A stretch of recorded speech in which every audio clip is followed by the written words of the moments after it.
Les personnes qui aiment être seules possèdent une force silencieuse que le monde ne remarque presque jamais.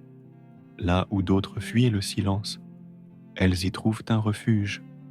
Là où la majorité cherche l'approbation, elles puisent leur énergie dans leur propre compagnie. Ces individus ne sont pas asociaux, ni perdus. Ils sont différents.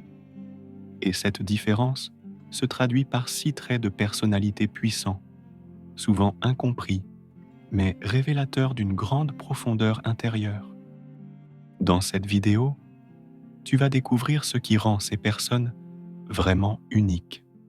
Mais avant de plonger dans ce voyage intérieur, abonne-toi à la chaîne, active la cloche et laisse un like si tu veux mieux te comprendre, ou mieux comprendre ceux qui vivent dans le calme plutôt que dans le bruit. Prêt? Allons-y.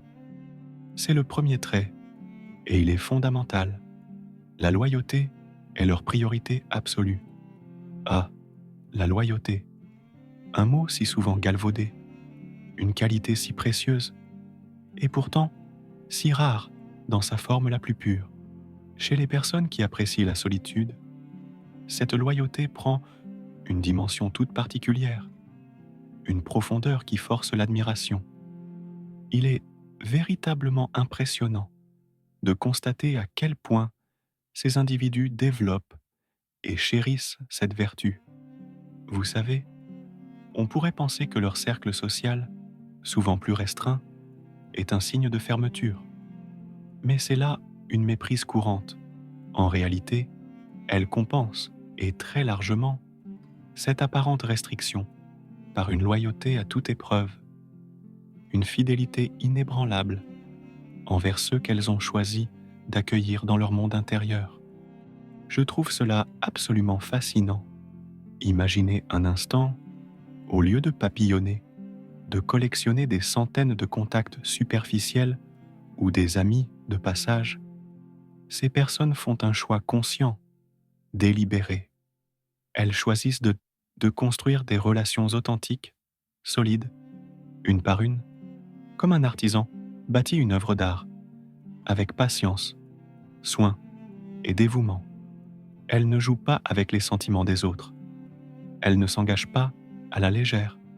Pour elles, une relation, qu'elle soit amicale, amoureuse ou familiale, est un engagement sacré. Une fois que vous avez gagné leur confiance, une fois que vous avez franchi les portes de leur jardin secret, c'est du solide, du vrai, du durable. Il n'y a pas de place pour les faux semblants, les masques sociaux ou les jeux de pouvoir. Leur parole a du poids, leurs promesses sont tenues. Et ce qui est véritablement remarquable, ce qui souligne encore davantage cette loyauté, c'est leur intransigeance absolue sur l'honnêteté et l'authenticité. Ces personnes possèdent une sorte de radar intérieur, un sixième sens incroyablement affûté pour détecter les relations sincères et démasquer l'hypocrisie. Elles valorisent la vérité par-dessus tout, même si elle est parfois difficile à entendre ou à dire. Si vous leur mentez, si vous les trahissez, si vous brisez ce pacte de confiance tacite, alors c'est souvent la fin du chemin. Elles ne donnent que très rarement, voire jamais, de seconde chance lorsqu'il s'agit d'une confiance brisée. C'est leur ligne rouge, leur frontière infranchissable. Ce n'est pas par rancune ou par dureté de cœur, mais parce qu'elles savent la valeur inestimable de la confiance et la douleur profonde que sa perte engendre. C'est comme si elles avaient intuitivement compris une leçon fondamentale que beaucoup d'entre nous ont tendance à oublier dans le tourbillon de la vie moderne. La qualité prime toujours, et de loin, sur la quantité. Plutôt que de disperser leur énergie, leur temps et leur affection dans une multitude de relations superficielles et éphémères, elles préfèrent investir tout leur cœur, toute leur âme, dans quelques relations précieuses, soigneusement choisies et entretenues. avec une dévotion exemplaire. C'est leur marque de fabrique, leur signature, leur façon d'être au monde et d'interagir avec lui. Et franchement, dans notre société actuelle, où tout va si vite, où les liens se font et se défont à la vitesse de la lumière, où les relations sont souvent consommées comme des produits jetables, je trouve cette approche non seulement admirable, mais profondément inspirante. Ces personnes nous rappellent, par leur simple existence, que la vraie connexion humaine, celle qui nourrit, celle qui dure, celle qui compte vraiment, se construit sur des bases solides de respect mutuel, de compréhension profonde et de transparence totale. Elles sont les gardiennes silencieuses des liens authentiques. Le deuxième trait, et celui-là va peut-être vous surprendre, c'est une confiance en soi incroyable, une assurance qui ne crie pas son nom.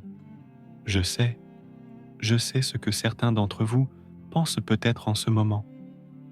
Mais attends une minute, les personnes solitaires, ce ne sont pas justement des grands timides, des gens qui manquent d'assurance, qui se cachent du monde. Eh bien, détrompez-vous, car c'est souvent tout le contraire, ou du moins, la nature de leur confiance est radicalement différente de celle que l'on nous présente habituellement comme modèle. Vous voyez, ces individus ont développé, au fil de leurs moments de recueillement et d'introspection, quelque chose de véritablement puissant, de profondément ancré, une assurance intérieure qui n'a nul besoin des applaudissements extérieurs, des validations constantes ou des projecteurs pour briller. C'est fascinant, n'est-ce pas? Elles n'ont pas ce besoin viscéral que quelqu'un d'autre leur dise « Bravo, tu as bien fait » ou valide leurs choix, leurs opinions, leur manière d'être. Elles savent qui elles sont au plus profond d'elles-mêmes. Elles connaissent leurs forces, leurs faiblesses, leurs valeurs, leurs aspirations. Elles ont appris à s'écouter, à se faire confiance, à être leur propre boussole dans le tumulte du monde. Et cette connaissance intime, cette acceptation de soi, leur suffit amplement. Leur estime de soi ne dépend pas du regard des autres. Elle est auto-générée, auto-entretenue. C'est une forteresse intérieure bâtie sur des fondations solides d'authenticité. Et là, j'aimerais vraiment casser un autre mythe tenace. Quand vous observez quelqu'un qui ne participe pas frénétiquement à toutes les conversations de groupe, qui ne cherche pas à monopoliser l'attention ou qui ne partage pas ses opinions à tout bout de champ sur les réseaux sociaux, ne vous méprenez pas. Ce n'est que très rarement, par peur, par timidité, maladive ou par manque d'idées. Pas du tout. C'est bien plus souvent un choix conscient, une forme de maîtrise de soi, une manifestation de leur sérénité intérieure. Ces personnes possèdent cette capacité incroyable et de plus en plus rare à rester en retrait, non pas pour disparaître, mais pour mieux observer, pour mieux écouter, pour mieux analyser avant d'agir ou de parler. Elles ne ressentent pas le besoin de combler chaque silence par des paroles futiles. C'est comme si elles étaient habitées par cette force tranquille. Vous voyez, cette sérénité imperturbable que beaucoup ne remarquent même pas, précisément parce qu'elle ne fait pas de bruit, parce qu'elle ne cherche pas à s'imposer. Et c'est justement ça qui est absolument génial, qui est si puissant, pendant que d'autres s'agitent, se démènent pour être vus, pour être entendus, pour prouver leur valeur aux yeux du monde. Ces personnes cultivent en silence une confiance solide comme un roc, une confiance qui puise sa source, non pas dans l'opinion fluctuante des autres, mais dans la connaissance profonde et l'acceptation d'elle-même. C'est une forme de force qui ne s'affiche pas, qui ne se vante pas, qui n'a pas besoin de démonstration, mais qui est bien réelle, profondément ancrée, et qui leur permet de traverser les tempêtes de la vie avec une résilience et une grâce étonnantes. Elles sont leur propre ancre, leur propre port d'attache. Le troisième trait, et celui-ci, est vraiment au cœur de leur être. Être seul n'est jamais, au grand jamais, inconfortable pour eux. C'est un plaisir, une nécessité. Celui-là, il est vraiment intéressant, car il touche à l'essence même de ce qui les définit. Ces personnes sont totalement, profondément et joyeusement à l'aise avec la solitude. Vous savez quoi? Pour elles, être seul, ce n'est absolument pas une punition. Ce n'est pas quelque chose qu'elles subissent avec résignation ou tristesse. Ce n'est pas un vide à combler à tout prix.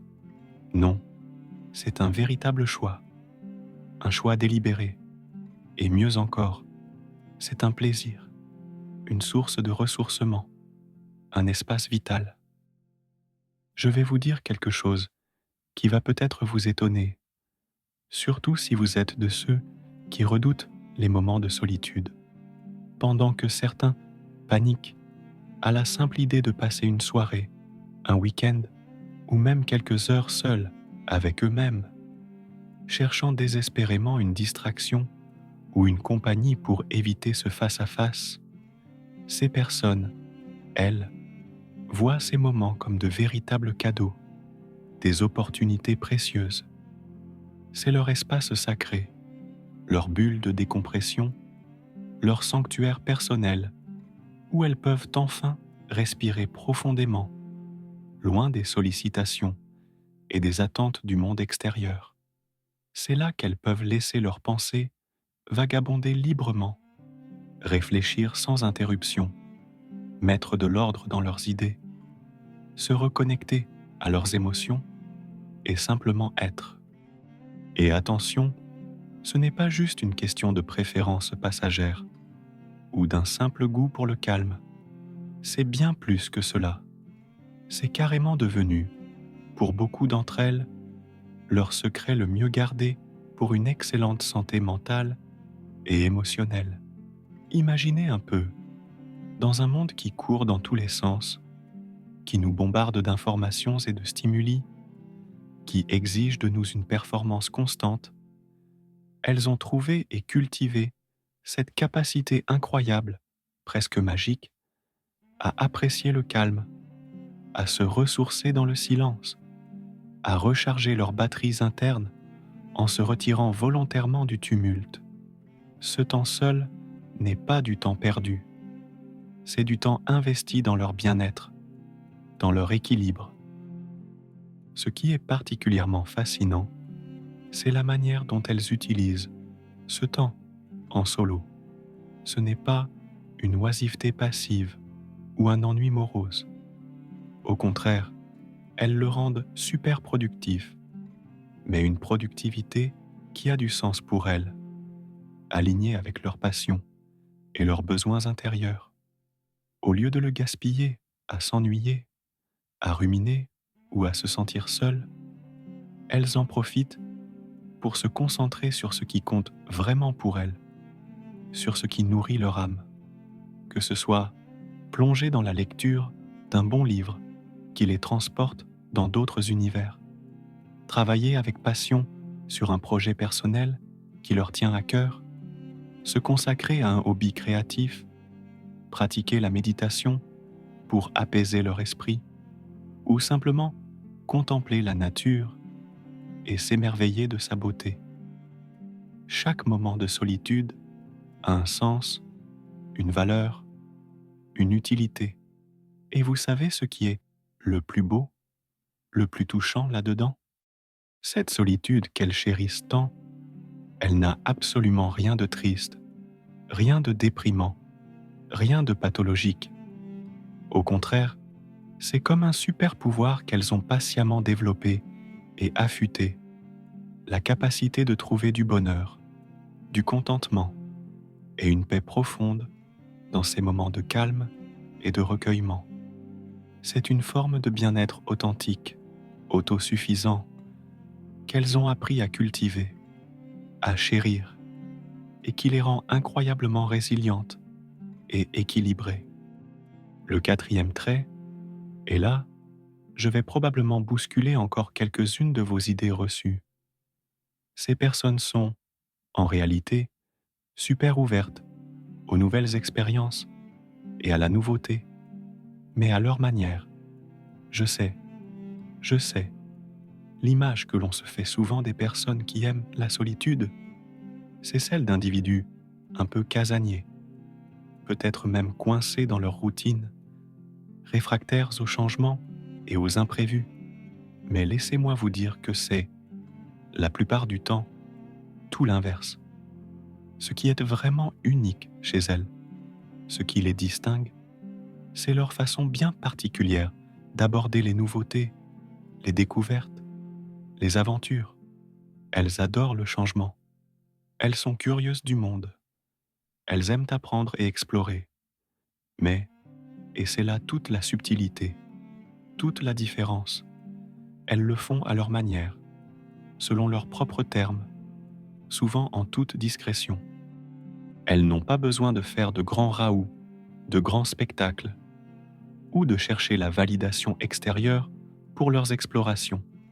Pas besoin de stories Instagram à chaque nouvelle découverte.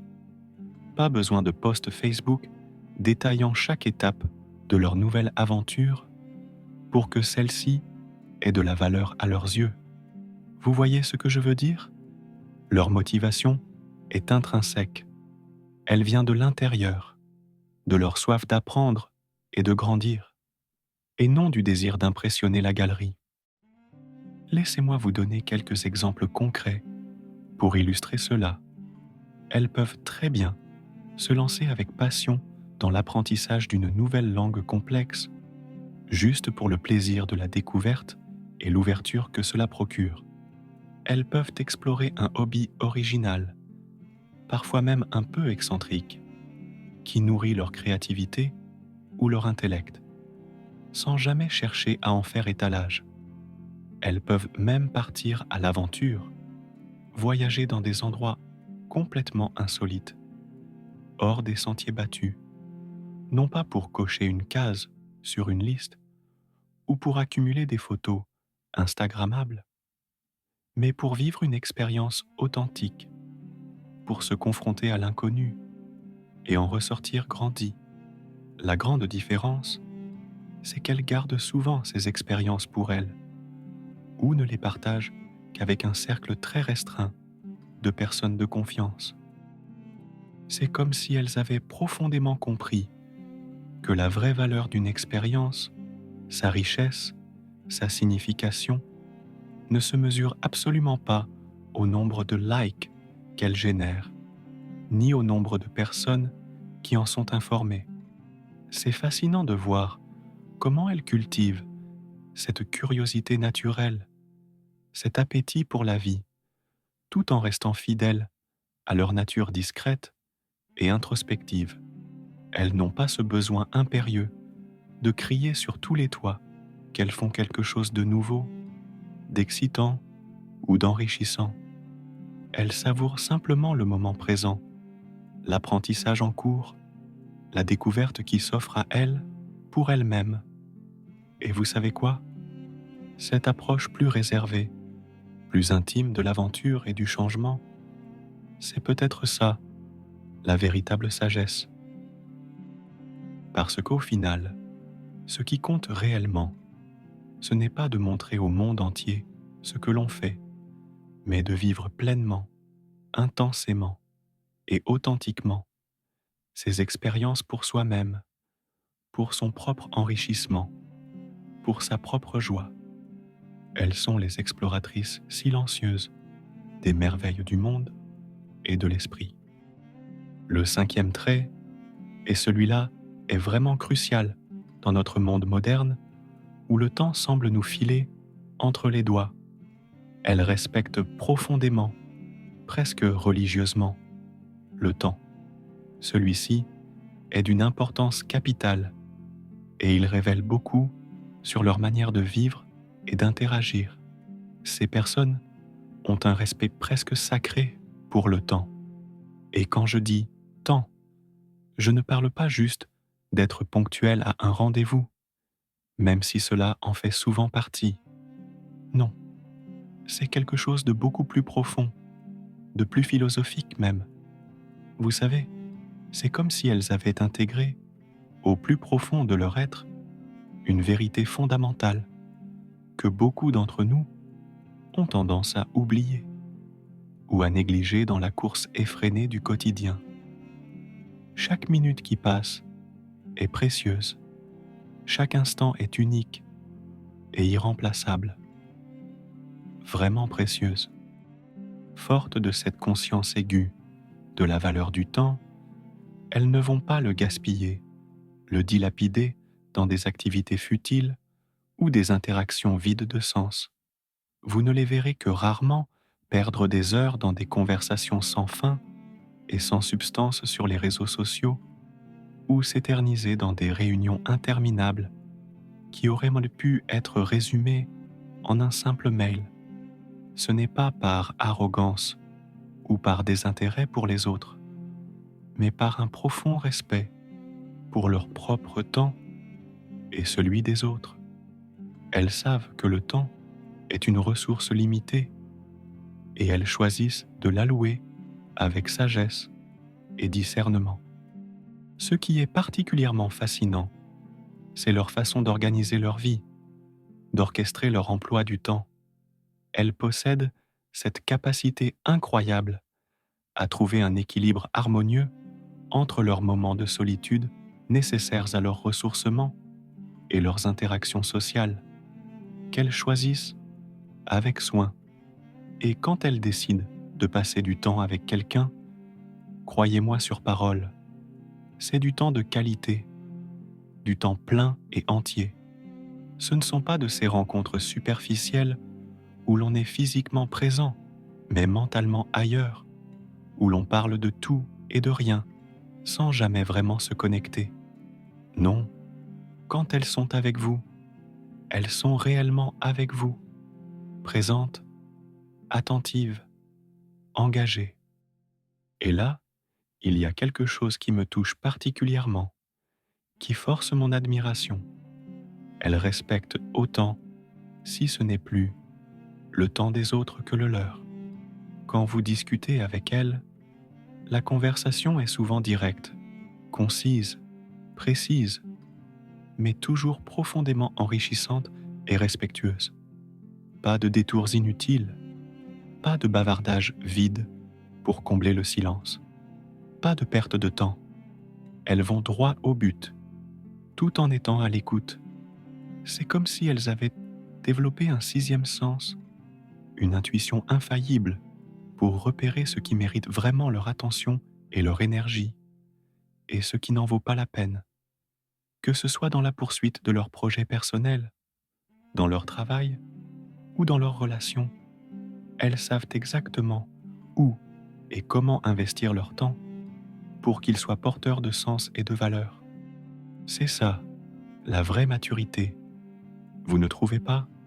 Cette conscience aiguë du temps qui passe, cette façon de le traiter non pas comme un ennemi à combattre ou une contrainte à subir, mais comme un trésor précieux à chérir et à utiliser à bon escient.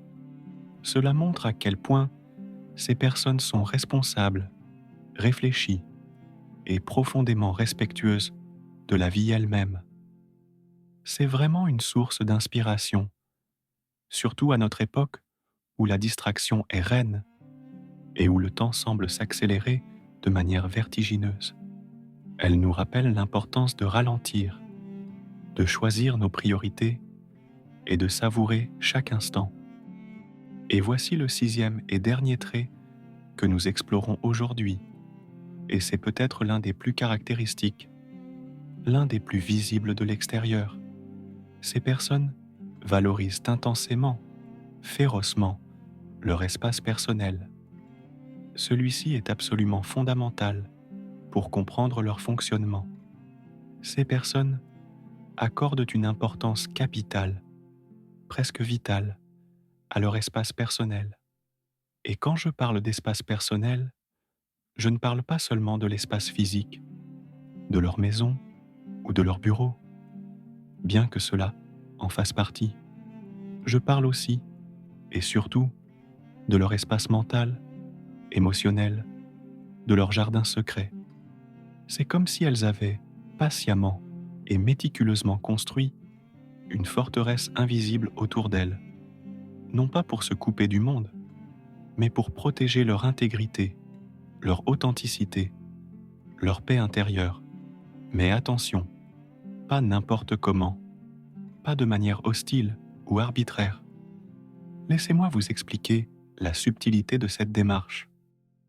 Dans un monde où la norme semble être de tout partager, tout le temps, avec tout le monde, nos repas, nos états d'âme, nos opinions, nos moindres faits et gestes, ces personnes ont conservé ou développé cette capacité de plus en plus rare et précieuse de faire la différence avec une grande clarté entre ce qui mérite d'être partagé avec le monde extérieur et ce qui doit impérativement rester privé, intime, protégé. C'est impressionnant, n'est-ce pas, cette capacité à tracer des frontières claires et saines dans un environnement qui pousse constamment à l'effacement des limites. C'est véritablement une leçon pour nous tous quand on y pense sérieusement, dans cette course effrénée au partage, à la visibilité à tout prix. Elles nous rappellent avec une sagesse tranquille l'importance cruciale de garder certaines choses juste pour soi, de cultiver son jardin secret, de protéger son énergie vitale. Cet espace personnel n'est pas un signe d'égoïsme, mais une condition nécessaire à l'épanouissement et à la capacité de donner ensuite le meilleur de soi-même aux autres, de manière authentique et choisie. Voilà donc 6 traits, 6 facettes lumineuses qui caractérisent souvent les personnes qui apprécient la solitude, celles qui ont appris à être leur meilleure compagne. Bien sûr, chaque individu est unique et ses caractéristiques peuvent se manifester de manière différente, avec des intensités variables. Mais ce qui est certain, c'est que ces personnes possèdent une force intérieure, une richesse et une profondeur qui peuvent facilement être mal comprises, voire sous-estimées par ceux qui ne prennent pas le temps de regarder au-delà des apparences. Si vous connaissez quelqu'un comme ça dans votre entourage, quelqu'un qui correspond à cette description, ou si vous vous reconnaissez vous-même dans ces traits, alors valorisez cette nature, chérissez cette particularité, car les relations que vous nourrez avec ces individus, ou celles que vous cultiverez avec vous-même, si vous êtes l'un d'eux, seront très probablement d'une sincérité, d'une profondeur et d'une signification rare et précieuse. Ces individus sont des exemples vivants, des phares discrets qui nous montrent comment l'autosuffisance émotionnelle, la connaissance de soi et le respect de ses propres besoins peuvent mener à une vie plus authentique, plus équilibrée et finalement plus heureuse. Et si cette vidéo vous a plu, si elle vous a apporté quelque chose, si elle vous a fait réfléchir, alors partagez-la avec un ami, un proche, quelqu'un qui, selon vous, devrait en savoir plus sur ce thème fascinant de la solitude choisie et des personnalités qui la chérissent. Merci infiniment d'avoir passé ce moment avec moi. J'ai préparé d'autres vidéos sur des sujets tout aussi passionnants, spécialement pour vous, que vous pourrez découvrir juste ici. Prenez soin de vous et n'oubliez jamais la richesse qui se cache en chacun de nous, et parfois, plus particulièrement, dans le silence apaisant de la solitude. À très bientôt.